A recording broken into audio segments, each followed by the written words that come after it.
Hello guys, welcome back to our channel educational yard. तो मैं आपका फिर से स्वागत करता हूं अपने चैनल पे। जैसे कि आप लोगों को पता है, हमने चैप्टर 2 स्टार्ट किया था क्लास 11 फिजिकल एजुकेशन का, जिसका नाम क्या था? Olympic value education. अब हमने उसके पार्ट 1 में क्या क्या देखा? हमने उसके फ्लैग के बारे में देखा, हमने उसकी फ्लेम के बारे में देखा, ओलंपिक फ्लेम, फ्लैग, आइडियल्स, हमने काफी कुछ पढ़ा था ओलंपिक के बारे में। तो अब हम उसी को कंटिन्यू करने जा रहे हैं इस वीडियो में। आशा करता हूं आपको ये भी पसंद आएगी। तो चलिए शुरू करते हैं अच्छी क्लास, लेकर गहरी सांस।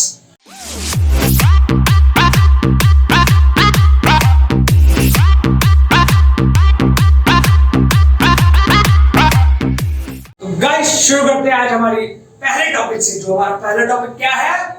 Objective of Olympics. मतलब हमारे जो ओलंपिक्स है 2 साल 3 साल बाद जब भी हमारे ओलंपिक्स ऑर्गेनाइज होते हैं, उस किसलिए होता है? उनका मोटिव क्या होता है? उनका ऑब्जेक्टिव क्या होता है? ओलंपिक्स रखने की वजह क्या है, वो हम पढ़ते हैं। तो जो पहला ऑब्जेक्टिव होता है वो क्या होता है? जो हम ओलंपिक्स रखते हैं वो हमारी क्या इंक्रीज करता है? Sense of loyalty, team spirit and brotherhood. मतलब जो बाकी सारी टीम्स है उनके अमंग वो गेम को खेलने के प्रति लॉयल्टी, उनके अमंग एक टीम स्पिरिट की वो कुछ चीटिंग ना करें, टीम स्पिरिट से खेले, सामने वाली टीम का भी ध्यान रखें, अपनी टीम का भी ध्यान रखें, और एक ब्रदरहुड सबके बीच में कनेक्शन बना देती है कि उनके बीच में जो कॉम्पिटिटिव स्पिरिट है वो कुछ एक मान्य रखे, लेकिन वो सब भाईचारे के साथ खेले। अब देखते हैं हमारा second point, international understanding and goodwill. अब ये पॉइंट हमारा क्या कहता है? ये कहता है हमारे जो कंट्री में, आपको पता हमारा ओलंपिक एक इंटरनेशनल गेम है, इसमें अलग अलग नेशंस आके कंपीट करते हैं डिफरेंट गेम्स के लिए। अब हमारे ओलंपिक का क्या ऑब्जेक्टिव है कि जो इंटरनेशनल्स, हमारे जो सारे नेशंस आके इसमें पार्टिसिपेट करते हैं, उनकी एक रेपुटेशन, आपस में एक गुडविल बनी रहे और उनके बीच में एक ऐसी अंडरस्टैंडिंग हो कि वो सब मिलजुल के एक गेम को पूरी रिस्पेक्ट से, पूरे रूल्स एंड रेगुलेशन से खेले, उनके बीच में एक यूनिटी बनी रहे बेसिकली। अब देखते हैं next point, to remove the barriers of society. जैसे कि जब आप सब जानते हैं कि हमारी जो सोसाइटी है उसमें क्या कास्ट के बेसिस पे, रिलीजन के बेसिस पे ऐसे हमने खुद ही बैरियर्स बनाए हैं कास्ट वगैरह के लिए। तो ये ओलंपिक हमें उन बैरियर्स को हटाने से मदद करते हैं। तो अब क्या होता है इसमें? वुमेन्स भी खेलती हैं, मेंस भी खेलते हैं, हर एज ग्रुप के मेंस खेलते हैं, वुमेन्स खेलती है, हर कलर रेशियो, हर कलर का बंदा खेलता है इसमें, ब्लैक्स भी खेलते हैं एंड व्हाइट्स भी खेलते हैं। तो इसमें racial discrimination, caste barriers, racial barriers, ये सब हटाने के लिए ये एक यूनिटी वाला गेम होता है। ये एक ऑब्जेक्टिव है किसका? ओलंपिक्स का। आप देखते हैं next point, value of physical education. अब आपको पता है ओलंपिक एक छोटा मोटा गेम तो है नहीं, ये इतने बड़े लेवल का गेम है।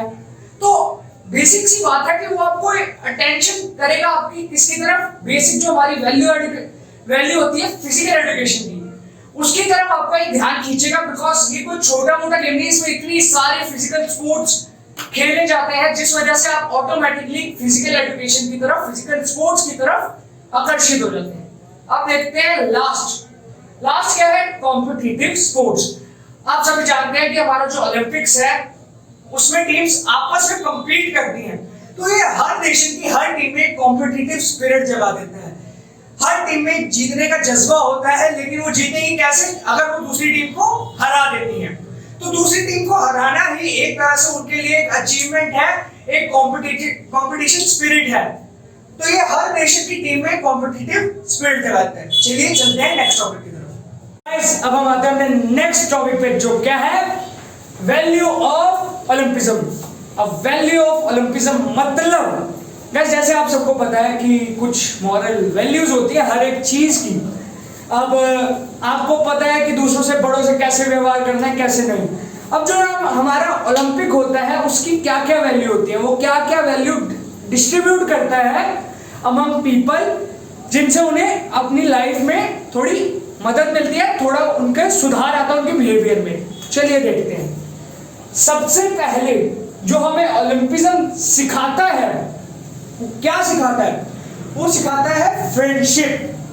अब गाइस, जब किसी किसी टीम के साथ बार बार कंपीट करेंगे तो ऑटोमेटिकली उस टीम के प्लेयर्स आपके फ्रेंड्स बन जाएंगे। तो आप सबके बीच में एक फ्रेंडशिप वाला रिश्ता हो जाएगा, बिकॉज आपको पता है आपको हर साल उनके अगेंस्ट जाना है और उनसे मिलते रहना है, इसलिए आपके बीच में एक फ्रेंडशिप का रिश्ता हो जाएगा, सब मिल बांट के खेलेंगे। तो बेसिकली आप सबको पता है ओलंपिक्स में सब मिल बांट के खेलते हैं, कोई अकेला बंदा नहीं खेलता, सारे मिलके एक गेम को खेलते हैं। तो क्या दर्शाता है? वो दर्शाता है आप लोगों के बीच में कैसी फ्रेंडशिप है। चलिए अब देखते हैं नेक्स्ट आता है सॉलिडेरिटी। देखिए वर्ड तो बहुत टफ है बट इसका मीनिंग बिल्कुल ही सिंपल है। सॉलिडेरिटी मतलब कि आप सामने वाली टीम के अगेंस्ट होके भी आप उसके जो प्लेयर्स हैं उनकी हेल्थ को मद्देनजर रखते हुए खेलें।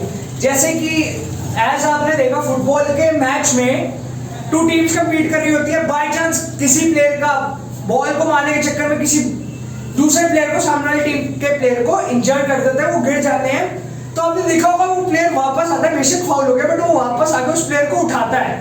तो वो क्या दिखाता है कि वो अगर उस टीम के अगेंस्ट भी है फिर भी वो उस टीम के प्लेयर्स की रिस्पेक्ट करते हैं एंड उनकी हेल्प करने को हमेशा तैयार रहते हैं।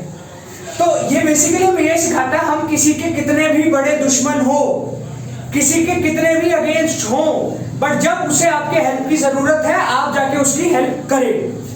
Third point, fair play. ये हमें क्या सिखाता है कि किसी भी खेल में चीटिंग नहीं होनी चाहिए। ओलंपिक्स की सारी गेम बहुत ही रूल्स एंड रेगुलेशंस के साथ होती हैं and well seen by an umpires और अलग अलग आपके जो ऑफिशियल्स होते हैं उनके द्वारा देखी जाती है, जिस वजह से इसमें चीटिंग के चांसेस नहीं होते। तो हमें जो ओलंपिक्स है वो हमें यही सिखाती है कि हमें जब भी खेलना चाहिए हमें बिल्कुल फेयर प्ले करना चाहिए और गेम में कभी चीटिंग नहीं करनी चाहिए। अब आते हैं नेक्स्ट पे जो है फ्री फ्रॉम ड्रग्स। अब कुछ आपने देखा होगा कि जो कभी कभार रेसलर्स हैं वो अपने मैच से पहले स्टीरॉइड्स ले लेते हैं एज एनर्जी ड्रिंक, जिनसे उनको चोट कम लगती है। ओलंपिक में ऐसे कोई ड्रग्स, कोई स्टीरॉइड्स, कोई एनर्जी इक्विपमेंट नहीं दिया जाता है, वो बिल्कुल फ्री फ्रॉम ड्रग्स होता है। जितने भी एथलीट्स होते हैं वो अपनी कैपेबिलिटी के हिसाब से खेलते हैं, किसी ड्रग्स के दायरे में नहीं खेलते। तो यही बात हमें यह सिखाता है कि हमें अपनी कैपेबिलिटी बढ़ाने के लिए कोई ड्रग्स की जरूरत नहीं होती, अपने ही हार्डवर्क की जरूरत होती है। अब आते हैं हमारे लास्ट पे, फ्री फ्रॉम डिस्क्रिमिनेशन। जैसे कि अभी हमने ऑब्जेक्टिव्स में भी पढ़ा था कि ये बैरियर्स हटा देता है सोसाइटी के, वही हमें ये दर्शाता है कि इस गेम में किसी भी तरह का डिस्क्रिमिनेशन नहीं होता, ना ही जेंडर के प्रति, ना ही आपके कलर के प्रति, ना ही आपकी वेल्थ के प्रति और ना ही आपकी कंट्री के प्रति। तो ये कुछ वैल्यूज थी जो हमें ओलंपिक सिखाता है। जब चलते हैं अगले।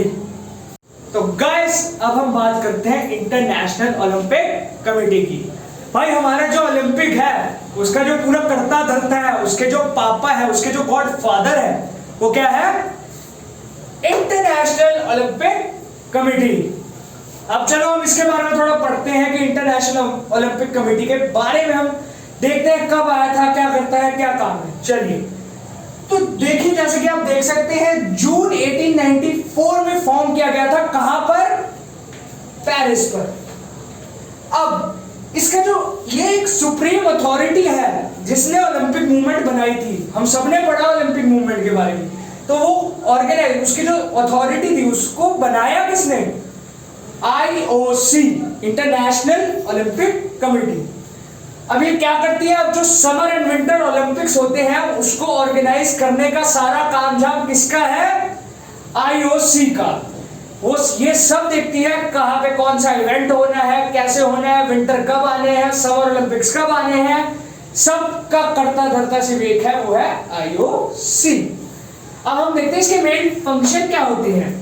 इसका मेन फंक्शन क्या होता है? ये डिसाइड करती है कि डेट किस तारीख को और कौन सी जगह पे जो हमारे ओलंपिक्स है वो होंगे और कब स्टार्ट होंगे, कौन सी जगह पे होंगे, ये कौन डिसाइड करता है? IOC।